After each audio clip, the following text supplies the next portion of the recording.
But that's what government is supposed to function efficiently and effectively, and it can do a lot of wonderful things. But it's got to be focused on its responsibilities. It shouldn't be going outside of its responsibilities. Yes? What department or programs would you try to eliminate?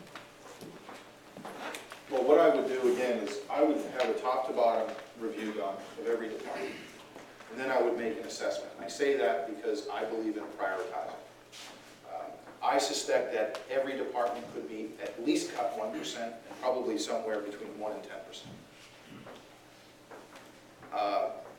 Beyond that, people have asked me,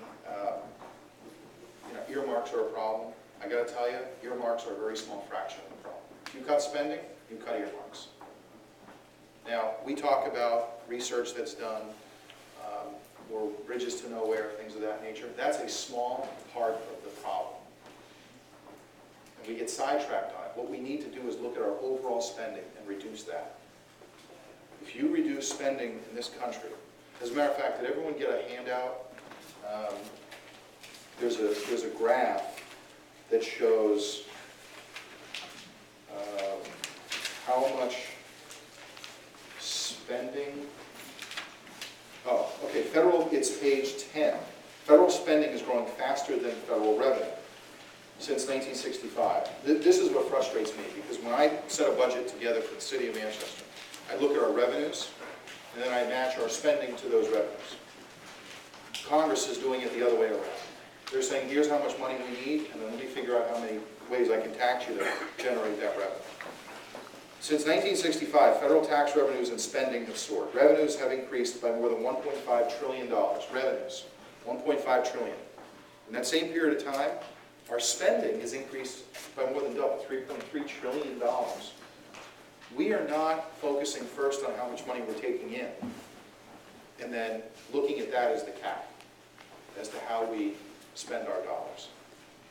What we're doing is just saying, here's how much we need to spend, and let's figure out how to generate that revenue. And I believe that that's a wrong approach to any entity, whether it's a public entity or a private entity. Yes, sir. Frank, I want to compliment you being a veteran. I know that you've been strong in veterans' causes, and I presume you would still continue, as well as a strong military if necessary. But I'm a whitehead. I turned 65. My concern, as well as I'm sure another is the issue with the aging, and when you enter office, you're going to be hitting the baby boomers next year. That's going to begin to increase that requirement for Social Security and Medicare, and how is that going to be handled, in your opinion? Well, this issue has been tried to be resolved before, and so far it hasn't. Here's how I would answer that question.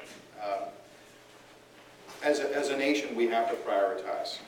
There are existing benefits that people receive that I think you've got to continue providing. And I liken it to what I tried to do in the city.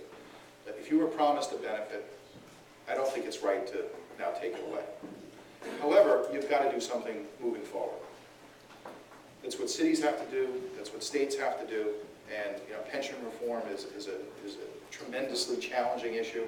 Nobody wants to talk about it because the reality is, moving forward, you're not going to receive the same benefit that somebody got 20 years ago. But if we want to have an honest discussion about spending, we have to somehow get our hands around the entitlements moving forward. I think we should honor our commitments that have already been made. Put that aside and start with a new proposal, a new plan going forward, and try to figure out what's fair and what the country can afford.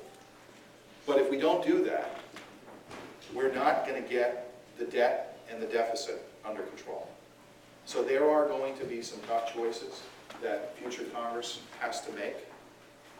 But I will tell you what, they should be informed decisions, they should be decisions that are done openly and honestly, and there should be input from the public. And that's not what is happening today on healthcare.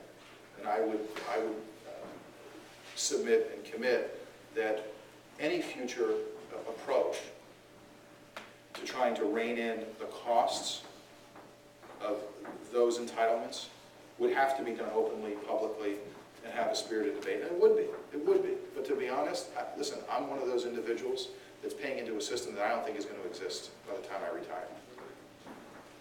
honestly, if you gave me a choice, let me take my own money and deal with my own investments for retirement. That's been talked about in the past, and obviously people didn't necessarily support it, but we have to have an honest discussion moving forward about how to address those entitlements. Because without a discussion on it, you're going to see the spending continue, you're going to see the deficits continue. Yes? Well, Frank, first of all, thank you for the opportunity for meeting us here. I got like 2 questions here. Number one, you mentioned a little bit about small business as a small business owner. I'd like to learn a little bit more about what you may do for us, since the administration kind of demonizes business as well as has really done not much for small business.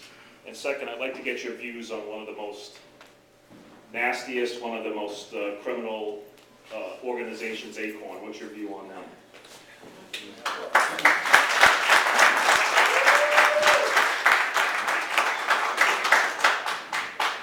Well,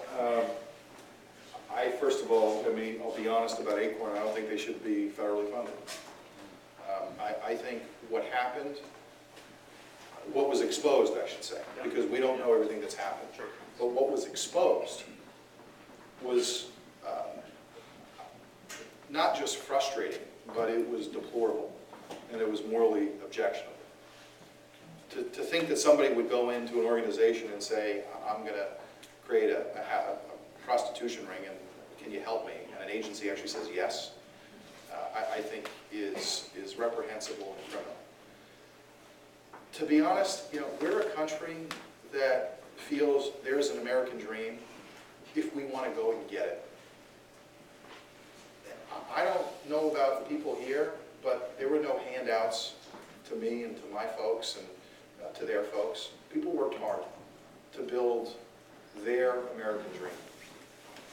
And I think we can be a country that can thrive in an environment where a free market-based approach can provide you that American dream. Small business, in the course of 2 months, between the federal regulations and laws and the state regulations and laws, is being decimated in New Hampshire. Today, I was having pizza off of 101, and the owner of the pizza company basically said, look, I've got a rooms and meals tax that just went up, and now I've got an LLC tax. As a result, and I asked him if he increased prices. He said, can't do that in this economy. So he's got to bear that cost. He is not hiring summer help. He and his business partners' wives are now working for free at the restaurant. And he told me his party affiliation, and I won't tell you what it is, but it's not mine. And he said to me, I'm supporting you because I've seen what you've done in Manchester, and I've already heard what you're going to do as a member of Congress. And what people want in business is to be left alone. People want to be left alone.